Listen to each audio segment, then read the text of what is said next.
धाकड़ खबर, बेखौफज़ुबां, बेबाक अंदाज।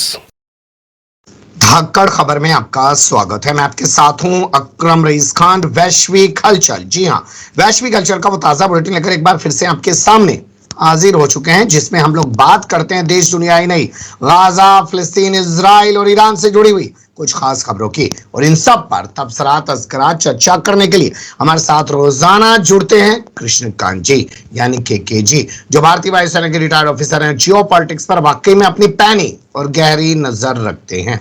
बहुत शुक्रिया सर वक्त देने के लिए। Thank you mister Akram. Bar bar cut हो जा रहा है आपसे बातचीत करते हुए, कल कई बार बत्ती गुल हो गई। बत्ती गुल दिल्ली में भी हो रहा है, लेकिन यहाँ पे बहुत ही ज्यादा हो रहा है। और राहत की एक ही बात है कि साउथ अफ्रीका जैसा नहीं हो रहा जहां भयानक रूप से कट रहा है। अभी मैंने कल की खबर में देखा था, लेकिन यहाँ भी बुरा हाल है जी। चलिए, कम से कम हम इस पे तसल्ली कर सकते हैं कि चलिए साउथ अफ्रीका से तो अच्छी जगह पे हम लोग रह रहे हैं। खैर, अब शुरुआत करते हैं बुलेटिन की और पहली खबर है कश्मीर से जुड़ी हुई। यहाँ के एक पत्रकार को 5 साल से जेल में बंद रख रखा था। कुछ महीने पहले उनको रिहा किया गया, फिर जेल में ठूस दिया गया, अब जाके उनको रिहाई मिली है और अदालत ने उनकी गिरफ्तारी पर भी सवाल उठाए हैं, लेकिन मीडिया में चर्चा नहीं है दिल्ली से गिरफ्तार किए गए परवीर पुरकायस्थ की तरह। आप कैसे देखते हैं?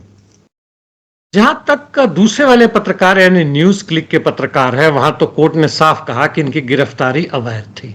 कम से कम कोर्ट अब इस मसले पर आने लगा है, जितने भी आप कठोर कानून बनाए और कहें कि हमने इससे इम्पेरियलिस्ट एरा से अलग कर दिया, वह सब झूठी बात है। जहां तक इस पत्रकार की बात है, आसिफ सुल्तान, इन्हें 2018 में ही गिरफ्तार किया गया था और इस साल फरवरी में कोर्ट के आदेश से उन्हें रिहा किया गया, लेकिन यूएपीए के अंदर फिर से इनको अंदर किया गया। अब जाके कोर्ट ने बोला है कि यह बिल्कुल गलत बात है, इनके गिरफ्तारी का कोई आधार नहीं बनता है। अब आप उसी बात को बार बार दोहरा रहे हैं, इसलिए इन्हें छोड़ा जाए। लेकिन कोर्ट ने खुद जो इनके ऊपर शर्तें लगाई हैं बेल के ऊपर, वह बड़े जबरदस्त हैं। जैसे वो घर के बाहर भी जाएं तो बता के जाएं, घर के अंदर भी अपने ही लोग परिवार के सदस्यों से मिले, बाहर के लोगों से ना मिले, फोन का इस्तेमाल खुद के लिए करें, कोई भी व्हाट्सएप पे बाहर के लोगों से बातचीत ना करें, इनके फोन का इस्तेमाल इनके घर वाले ना करें। पता नहीं है जी, वो गरीब समस्याएं और वो लगाई गई है जो कि बिल्कुल बेतुका है जी। इसी के साथ मैं एक सवाल उठाना चाहता हूं। ठीक है, शर्तों को लेकर बात नहीं करूंगा, लेकिन परवीर पुरकायस्थ का मामला हो या ये जो कश्मीर के पत्रकार हैं इनका मामला हो, जब अदालतें मान रही हैं कि इनके साथ गलत हुआ, गलत तरीके से इनकी गिरफ्तारियां हुई, तो एजेंसियों के खिलाफ कानूनी कार्रवाई क्यों नहीं करती हैं अदालतें? यह एक बहुत महत्वपूर्ण सवाल है और मैं तो इस सवाल में और भी जोड़ूंगा कि लोअर कोर्ट यानी निचली अदालत जो बिल्कुल नहीं दे रही है, सुनने को भी तैयार नहीं, सीधे के सीधे बेल खारिज कर रही है, क्या उन जजों के खिलाफ जहां के हमें मालूम है कि जबरदस्त भ्रष्टाचार है और वहां पर दलाल भरे रहते हैं, यदि दूसरे तरह के केस हो तो वहां बेल मिल भी जाता है, लेकिन जहां पॉलिटिकल इशू या बड़े लोगों की के अगेंस्ट बातें आ जाती हैं वह देने से इनकार करते हैं। उनके खिलाफ भी क्यों नहीं कम से कम एडमिनिस्ट्रेटिव कार्रवाई की जाए, ताकि उनको बीच में सस्पेंड किया जाए कि तुम कानून के बारे में और पढ़ो, थोड़ी हिम्मत पैदा करो। क्योंकि बीच बीच में सुप्रीम कोर्ट के जो सबसे ऊपर के जो जज हैं उच्चतम न्यायालय के, उन लोगों ने भी साफ साफ कहा है कि भाई आप इतने डरे नहीं, लेकिन जहां पर उनको खुद मौका मिला है उन्होंने बेल देने से, सरकार के खिलाफ वर्डिक्ट देने से, एक दो जगहों को छोड़कर उन्होंने करने का हिम्मत नहीं दिखाया है जी।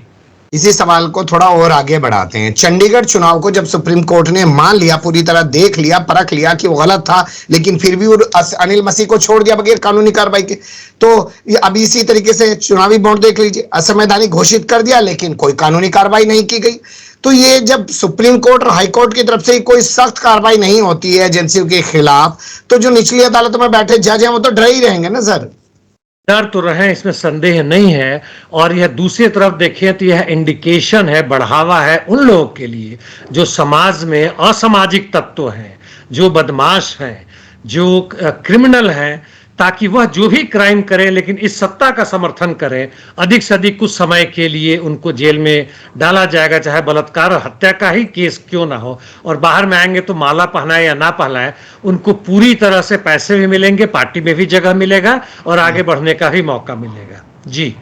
चलिए अब दूसरी खबर का रुख करते हैं जो आ रही है स्लोवाकिया से। यहाँ के प्रधानमंत्री पर उस समय ताबड़तोड़ गोलियां बरसा दी गई जब वो एक कैबिनेट मीटिंग से बाहर निकल रहे थे। घायल हैं, अस्पताल में भर्ती हैं। क्यों हुआ और अभी की क्या स्थिति है सर?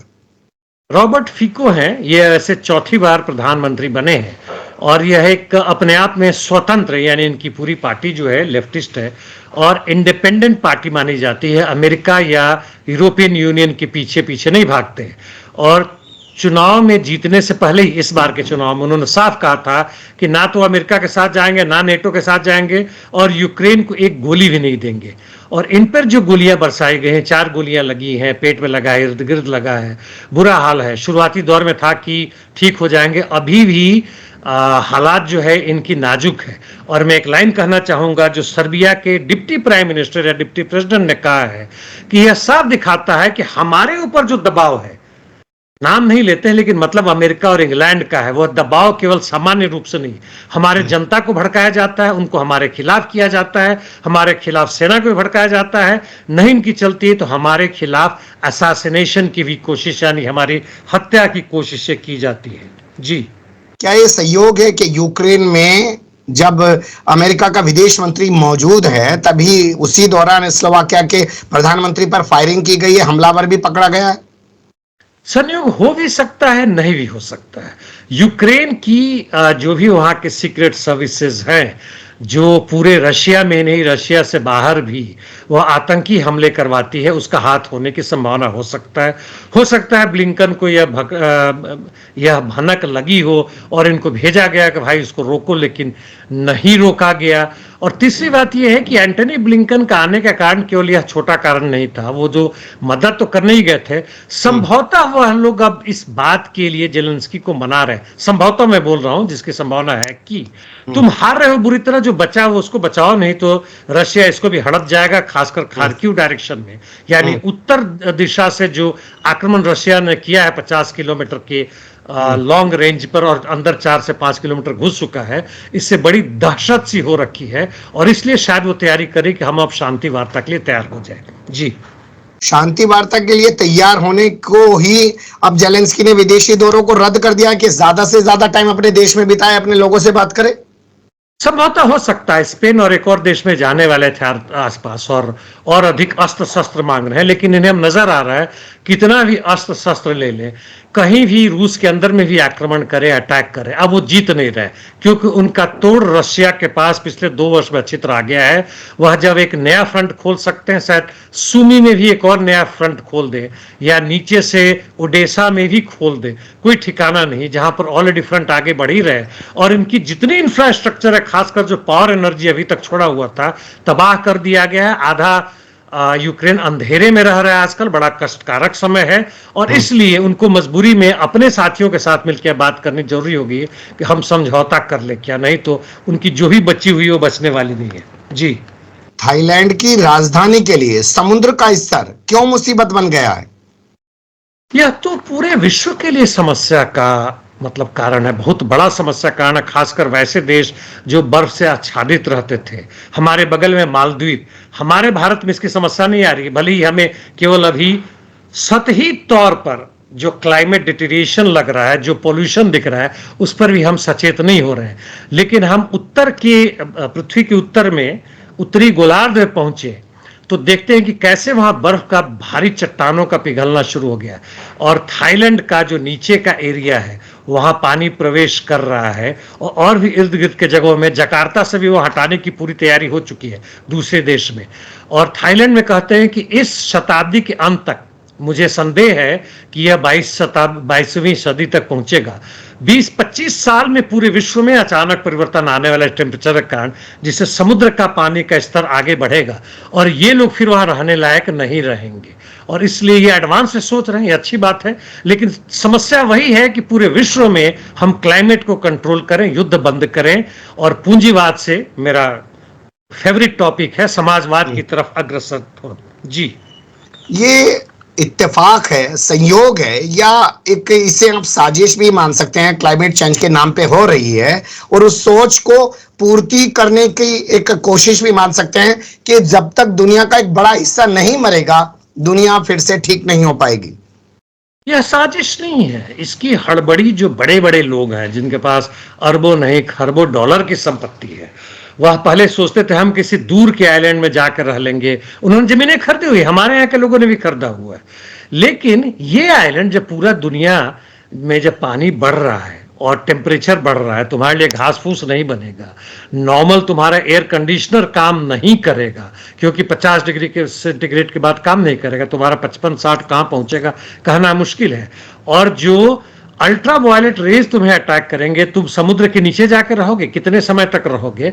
तो यह साजिश नहीं, लेकिन उनकी मजबूरी है कि इस पर कंट्रोल नहीं कर पा रहे हैं। मुनाफे की होड़ में दौड़ में इस तरह लगे हैं कि ना कोयला बंद कर रहे हैं, ना पेट्रोल बंद कर रहे हैं, और ना ही आग जो पैदा हो रहा है इस युद्ध के कारण पूरे विश्व में, उसको कंट्रोल कर पा रहे हैं।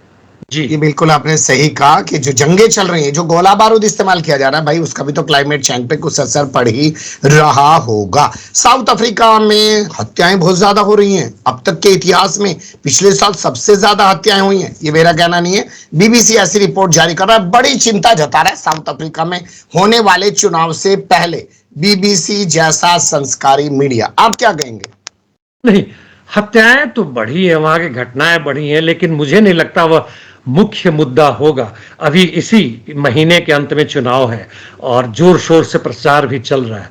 वहां की जो पार्टियां इसकी चर्चा जरूर करती हैं, लेकिन ये अफ्रीकन नेशनल कांग्रेस के 30 वर्ष के इतिहास में पहली बार यह संदेह पैदा किया जाता है कि शायद इन्हें बहुमत ना मिले।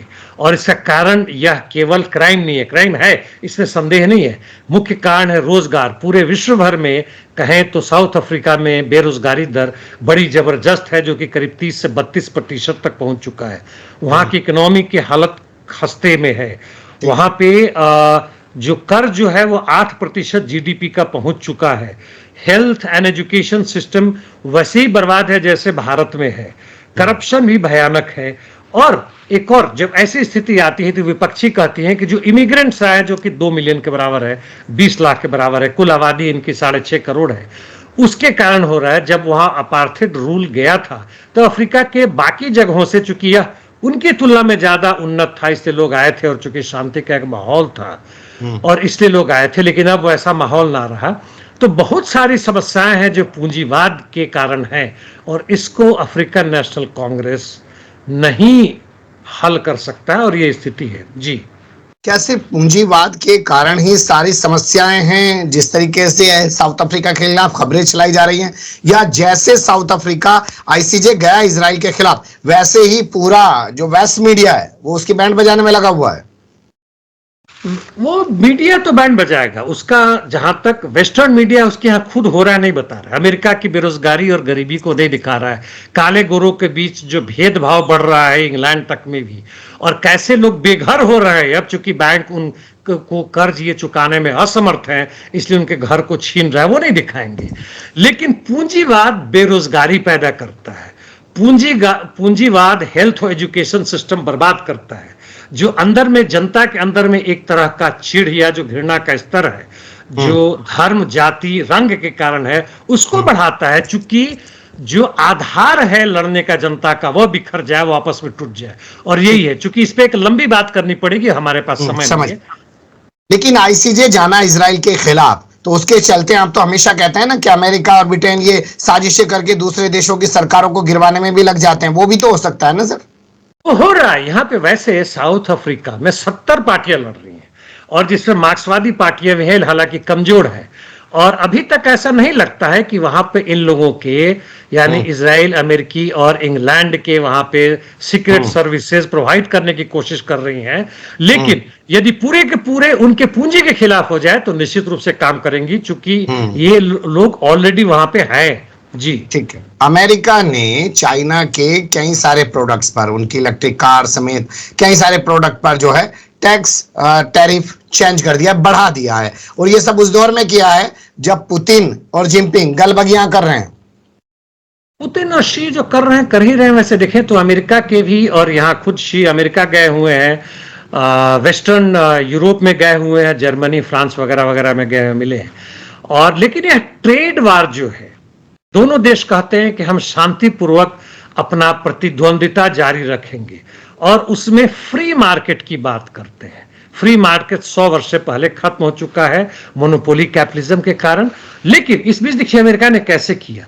जिस इलेक्ट्रिक कार की बात कर रहे हैं, जिसमें अब वह अमेरिकी पूंजीपति ही यहाँ पे, जिनकी हमने चर्चा की थी, आके उसके पैसे लगा रहे हो, बनवा रहे हैं, उस पर जो 25% यानी 100 रुपया का जो दाम था इलेक्ट्रिक कार का, उसको 125 किया। अब उसको दुगुना कर दिया, यानी 100% बढ़ गया। 100 रुपया का कार 200 रुपया में हो गया। क्लीन एनर्जी सेक्टर यानी सोलर सिस्टम से जो संबंधित इक्विपमेंट है उसका डबल कर दिया, यानी 50% कर दिया। वैसे ही कंप्यूटर्स एंड मेटल्स पे भी बढ़ा के 25 से 50% वगैरह कर दिया। और इस पर कहते हैं कि इससे अमेरिका में जो इन्फ्लेशन बढ़ रहा है, जो बेरोजगारी बढ़ रही है, उससे मदद मिलेगी। तुम भैया जब फ्री मार्केट की बात कर रहे हो तो स्वतंत्र रूप से वो कंपटीशन करो, क्यों उसके अगेंस्ट में कर रहे हो? क्या पुतिन और जिनपिंग की मुलाकात से इसका कोई लेना देना नहीं है? कभी पता चला उन दोनों को साथ देख के गुस्सा आ गया और बाइडन को और बढ़ा दिया उन्होंने? इसकी तो बात करेंगे। वैसे शी और पुतिन के बीच में जब से ये लोग राष्ट्रपति बने हैं, ये लोग करीब 40 बार मिल चुके हैं एक दूसरे के देश में, या कहीं तीसरे जगह पे मिले हैं, काफी बार मतलब मिले हैं, है ना।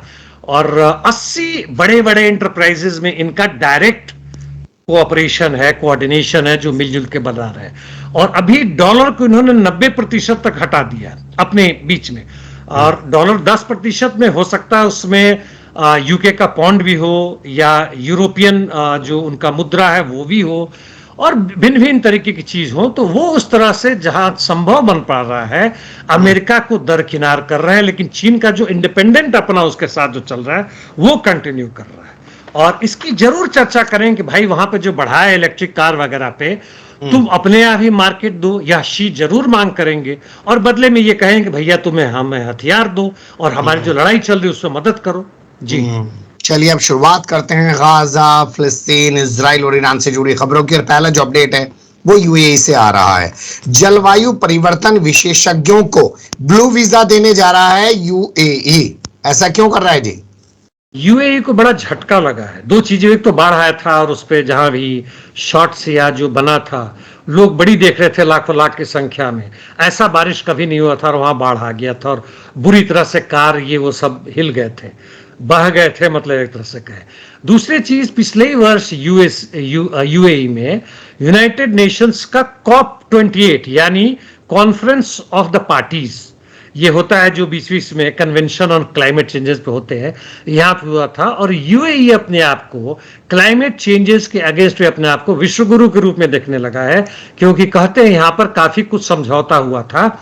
और 1.5 डिग्री सेंटीग्रेड, यानी जब इंडस्ट्रियल रिवोल्यूशन हुआ था यूके में और पूरे विश्व फैला था, उसके पहले जो टेम्परेचर था, कोशिश हो रही है कि इस शताब्दी के अंत तक, यानी 2199 या 2200 तक, हम जो है उस टेम्परेचर को वहीं का वहीं रखेंगे, जो कि हम फेल हो रहे हैं, बुरी तरह से फेल हो रहे हैं। जिसके कारण आपने मलेशिया का, इंडोनेशिया की, जो मैंने जकार्ता की बात की, हमारे यहाँ दूसरे जगहों की बात कर रही है।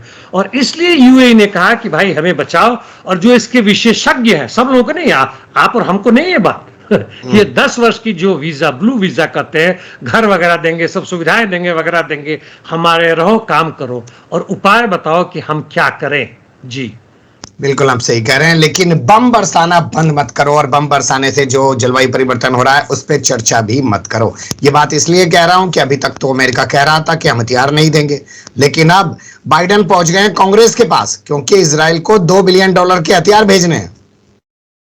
ये हद की बदमाशी है। अभी मेरे हिसाब से 2 या 3 हफ्ते हमने बात की थी कि उसने कहा था कि रफाह पे आक्रमण करूं तो हथियार ना देंगे, और फिर ये नए हथियार की मांग शुरू हो गई, कांग्रेस ने प्रस्ताव लाया, यानी छुप छुप के दे ही रहेंगे, इसमें कोई संदेह नहीं है। इसी बीच में खबर यह भी है कि यूरोपियन यूनियन की तरफ से बड़ी नाराजगी जाहिर की गई कि रफाह पे आक्रमण ना करें, क्योंकि उनके खुद के यहाँ जनता का प्रतिरोध बड़ा जबरदस्त हो रहा है, और ऐसा करेंगे तो हमारा संबंध जो है वह खट्टा हो सकता है। अभी तक नहीं हुआ, यह भी आश्चर्य की बात है यदि सही में कर रहे हैं। और अमेरिका की जहां तक हिपोक्रेसी है उसका कोई अंत नहीं है। जी कितनी बेशर्मी और बेगैरती और बेहयाई दिखाएंगे, कुछ पता नहीं है। हमारे यहाँ के एक रिटायर्ड कर्नल जो हैं वो मारे गए हैं वहां राफा में इजराइल के हमले में, लेकिन जिस तरीके की खामोशी है उसको लेकर भी बहुत सारे सवाल उठने चाहिए, उस पर भी कोई चर्चा नहीं की जा रही है। सर, कर्नल वैभव काले यानी आर्मी के इन्फेंट्री में थे, इन्होंने अपने यूनिट भी कमांड किए, बटालियन भी कमांड किए, यानी काफी ये कैरियर इनका अच्छा रहा है, बड़े ही स्पेशलिस्ट रहे हैं। और जब स्वतंत्र रूप से इन्होंने छोड़ दिया, वॉलंटरी रिटायरमेंट प्रोबेबली ली है 2022 में लिया, नहीं 2 वर्ष पहले ही लिया है। उसके बाद से बहुत सारे कोर्सेज किए, डिप्लोमा वगैरह किए इन्होंने ह्यूमन रिसोर्सेज में, इंटरनेशनल रिलेशन, इस तरह की जो भी बातें हैं। और उसके बाद से उन्होंने यूनाइटेड नेशंस के सिक्योरिटी काउंसिल जो उनका है, जो गाजा में काम कर रहा था, उसमें वो सिक्योरिटी काउंसिल वो वाला नहीं, या सिक्योरिटी सर्विसेज कोऑर्डिनेटर के रूप में, मैं थोड़ा गलत बोल गया, तो वहां पे ये काम कर रहे थे। और जब इनका काफिला या गाड़ी रफाह के साउथ से गुजर रहा था, तब जाके मिसाइल ने इस पर अटैक किया है, निश्चित रूप से आईडीएफ का होगा, और इसमें उनकी मौत हो गई। बड़ा ही दुखद है, केवल 46 वर्ष के थे, नागपुर के रहने वाले थे, और हमारी श्रद्धांजलि उनको। और हमारे जो लोग जाते हैं वहाँ पे यूनाइटेड नेशंस में जाना, ज्वाइन करना गलत बात नहीं है। और एक तरह से कहें तो हमारे भारत में इनका जरूर हमें नाम लेना चाहिए कि भाई हमारे तरफ से शांति के लिए जो काम कर रहे थे वहाँ पे, इजराइल के खिलाफ कहें या ना कहें, लेकिन कम से कम फिलिस्तीन के जनता के लिए काम कर रहे थे, और बेचारे मारे गए। जी चलिए, अब क्या करें, यहाँ की सरकार जो है ना तो उसकी भावनाएं आहत हो रही हैं, और ना ही औरों की मीडिया में जो बैठे हुए पत्रकार हैं उनकी बात कर रहा हूँ। वरना किसी और देश में घटना हुई होती तो पता नहीं क्या बवाल मचा रहे होते। ईरान से खबर है, ये अपने कमांडर को सम्मानित कर रहे हैं जिसके नेतृत्व में इजराइल पर हमला किया गया था। इतने दिन बाद ऐसा क्यों?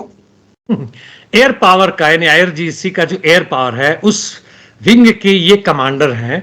और इसके बाद से इन्होंने कहा, वो दिखाना चाहते हैं बार बार कि हमने जो आक्रमण किया इजराइल पे, जिसमें करीब 320 या 340 भिन्न भिन्न तरह के मिसाइल्स और ड्रोन्स जो गए, भले ही उनका इफेक्ट जो भी रहा हो, इनमें इनका महत्वपूर्ण रोल रहा है।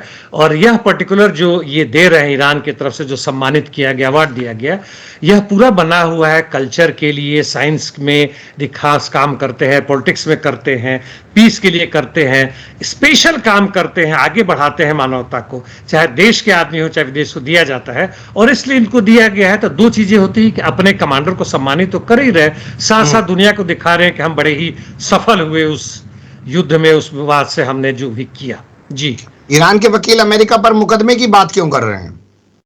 ये करीब पुराने समय का वो है, जो अमेरिका ने यहाँ पर आक्रमण किया था 3-4 साल पहले, आई थिंक 2018 की बात है। और जो पाकिस्तान बेस्ड वहाँ का जो ISIS का जो विंग हो या जो भी हो, उन लोगों ने आक्रमण किया था और यहाँ के करीब 7-8 लोगों को मार दिया था। और उसके खिलाफ ये लोग गए हैं कि अमेरिका ने करवाया उससे, वह तो केवल उसका मुखौटा था, अमेरिका ने वो पैदा किया, अमेरिका ने किया, इसलिए हम उसके खिलाफ कर रहे हैं। लेकिन उससे क्या होगा कहना मुश्किल है, चूंकि ईरान के जज है, जरूर इनके पक्ष में वर्डिक्ट लेंगे, लेकिन क्या उसका नतीजा होगा कहना मुश्किल है। जी, खाड़ी शिखर सम्मेलन होने जा रहा है, चर्चाएं चल रही हैं कि इसका सिर्फ एक मकसद है, इजराइल और सऊदी अरब के रिश्तों का सामान्यीकरण। ये एक्चुअली काफी कंफ्यूजन है इनके बीच में। मिडिल ईस्ट हो, खाड़ी सम्मेलन हो, इस्लामिक कंट्रीज के हो, और या अरब कंट्रीज को, बहुत सारे इनके सम्मेलन ताबड़तोड़ चल रहे हैं, जिसमें अमेरिका के भी लोग आ रहे हैं, इधर से भी आ रहे हैं, हर जगह कर रहे हैं। जहां तक इसकी बात है, आपने जो मुख्य प्रश्न उठाया, इजराइल और सऊदी अरब का सामान्यीकरण, सऊदी अरब के संबंध को फिर से मजबूत करने का, दोनों बेचैन है। ऐसा नहीं कि सऊदी अरबिया नहीं चाह रहा, सऊदी अरबिया भी चाह रहा है, लेकिन उनको कुछ बहाना चाहिए। इस युद्ध के बाद से, हमास के साथ लड़ाई के बाद से, इन्होंने जो अपने डिप्लोमेटिक रिलेशन तोड़ दिए, कहने के लिए तो जो भी इनका आदान प्रदान होता था, ट्रेड था, वो भी तोड़ा हुआ है, लेकिन अंदर अंदर क्या हो रहा है कहना मुश्किल है। लेकिन अमेरिका से ये चाह रहे हैं, 2-3 चीज चाह रहे हैं। एक तो अमेरिकी हथियार इनको चाहिए, और दूसरे अमेरिका से एक आश्वासन चाहिए, एक कॉन्ट्रैक्ट चाहिए कि यदि दूसरे देश इस पर आक्रमण करता है, इशारा ईरान की तरफ है, तो इनको सिक्योरिटी की गारंटी दीजिए। अमेरिका बड़ी खुशी से देगा। अब बस केवल मुंह बचाने के लिए किस तरह से ये लोग इस युद्ध के अंत तक का इंतजार करें, युद्ध के बीच मुझे नहीं लगता कि ये चीज हो पाएगा, देखते हैं। जी, तो क्या अमेरिका का जो NSA है वो इसलिए सऊदी अरब जा रहा है? और एक चीज मैं आपसे क्लियर जानना चाहता हूं, क्योंकि संबंध जो है वो तुर्की ने तोड़े हैं, सऊदी अरब के अभी इजराइल के साथ किसी भी तरह के कोई संबंध नहीं स्थापित हो पाए हैं। अच्छा, मेरे हिसाब से इन्होंने भी काफी कुछ बयानबाजी की थी, तो हो सकता है मैं थोड़ा, हाँ, मैंने कुछ मिक्स कर गया हूँ दूसरे के एक दूसरे जी। के साथ। तो सऊदी अरबिया एक बड़ा ही महत्वपूर्ण देश है, और कारण वह जो भी हो वहां के, हालांकि इधर में वो थोड़ा पार्श्व में चला गया है, मुख्य रूप से ईरान सामने आया है इस युद्ध के बाद से। लेकिन अमेरिका के जो भी विदेश मंत्री गए हैं और जो भी गए हैं, इनका मुख्य लक्ष्य वही है कि एक तो रेड सी का जो भी है, इनके आने जाने बंद हो गए, हुतीस को कंट्रोल करने की बात आ रही है, और सऊदी अरबिया हुतीस के पक्ष में कभी रहे नहीं है, पहले उन्होंने काफी लड़ाइयां भी की हुई हैं। बिल्कुल, बिल्कुल। हाँ, नंबर 2, इसराइल जो अलग थलग पड़ रहा है, तो वो चाह रहे हैं कि जैसे भी हो सऊदी अरबिया के साथ रोड वाला जो रिलेशन इनका जो बनता है उसको बरकरार रखे। और तीसरे, जो अरब कंट्रीज में जो भी कुछ बातें चल रही है, बढ़ती हैं, उनको भी उसके खबरें चाहिए, और यही चल रहा है कि इसके बीच में फिर से अपना संबंध कायम करो सऊदी अरबिया इजराइल में, ताकि इजराइल जो कर रहा है उसको मान्यता मिले। और लास्ट में पोस्ट वॉर के बाद से क्या आधार बने, जी, वो बात। क्या इन अरबों से अच्छी एक यहूदी महिला है जो थी अमेरिका प्रशासन में शामिल, यानी कि बाइडेन के प्रशासन में शामिल, और उसने अमेरिका पर सवाल उठाते हुए गाजा के हालात को लेकर इस्तीफा दे दिया है? ये बड़ा महत्वपूर्ण है। इनका नाम कुछ ग्रीन कॉल है, और ये चौथी या पांचवी इस तरह के मिडिल स्टेज की या उच्च स्तर की महिला है जो कि यूनाइटेड स्टेट्स में काम करते हुए, और खासकर यहूदी महिला है। इन्होंने इस्तीफा दे दिया। इन्होंने कारण साफ बोला है कि जो जनसंहार हो रहा है, और जनसंहार में आईडीएफ यानी उसके सेना इजराइल के जो भी कर रहे हैं, उसके पीछे अमेरिका का वह विदेश नीति है जो कि वह युद्ध चाहता है, या केवल इजराइल अपने आप नहीं कर सकता है। अब अमेरिका चाह रहा है नहीं चाह रहा, बात दूसरा है, लेकिन अमेरिका पूरे हथियार दे रहा है। और अभी का 1 या 2 अरब के हथियार देने की जो बात हो रही है, जो कांग्रेस से पास करवा रहे हैं बाइडेन, वह साफ नजर आ रहा है कि रफाह में आक्रमण हो या ना हो, इससे अंतर नहीं पड़ता है, उसके हथियार को बिकना चाहिए। तो इस महिला ने कहा है कि इस हालात में यहूदियों के नाम पर जो जनसंहार है वो गलत है, और उसमें मैं शामिल नहीं हो सकती। इसलिए मैं बाइडेन के जो भी मंत्रालय है, जो भी उनमें मदद करती थी, उन्होंने पिछले चुनाव में बाइडेन और कमला जो है वाइस प्रेसिडेंट, उनके चुनाव में बड़ा अच्छा अहम रोल किया था उनको जिताने में। इनका भी जो भी छोटा मोटा हाथों रहा हो, ने इस्तीफा दे दिया, कहा कि मैं नहीं काम कर सकती। लगातार ऐसे बहुत सारे इस्तीफे अमेरिका में देखने को मिल रहे हैं। बाइडेन के कान पर जूं भी नहीं रेंग रही है, बेशर्मी बेहयाई दिखाई दे रही है। क्यों ऐसे बने हुए हैं बाइडेन? क्या चल रहा है? क्योंकि वहां पे चुनाव भी है। चुनाव भी है। वैसे बाइडेन अंततः तैयार हो गए हैं ट्रंप के साथ मीडिया पर, CNN में, जी हाँ, बहस करने के लिए। इनके यहाँ होता है, हमारे यहाँ चीज नहीं होता है। ट्रंप ने जो कहा, मैं आपके सवाल के जवाब में ट्रंप को कोट कर रहा हूं, कहा है कि इस तरह से बहस करने वाले इतने घटिया स्तर का मैंने आज तक नहीं देखा था, लेकिन फिर भी मैं तैयार हूं। ट्रंप भी वही है, बाइडेन वही है, क्यों बने हुए क्या कहें, जनता के पास ऑल्टरनेटिव नहीं आ रहा है। जी बिल्कुल, आपने ये जो बात कही ना, यही सबसे महत्वपूर्ण है। जैसे भारत में अब कहा जा रहा है मोदी नहीं तो कौन? क्या इतने बड़े देश को किसी ऐसे लोगों के हाथ में दिया जा सकता है? मैं अपने देश को ऐसे लोगों के हाथ में नहीं जाने दूंगा। बताइए उनके पास कौन सा प्रधानमंत्री का चेहरा है? जैसे अगर कल को मोदी नहीं रहेंगे तो भारत ही नहीं रहेगा। सोचिएगा ऐसे लोगों के बारे में, और अपने बारे में भी सोचेगा कि आपके सामने विकल्प क्यों नहीं पैदा होने दिए जाते हैं, या जिनको आप विकल्प समझते हैं उनको ये लोग कैसे करके मिटाते हैं और अपने आप को बड़ा बनाए रखते हैं। बहुत शुक्रिया, बहुत बारीकी से आपने तमाम चीजों पर रोशनी डाली। फिर आपके साथ किसी और मुद्दे पर जुड़ने की कोशिश करेंगे। और आज इंटरनेट भी कट नहीं हुआ है, बिजली भी नहीं भागी है। बहुत शुक्रिया, धन्यवाद। Thank you mister Akram.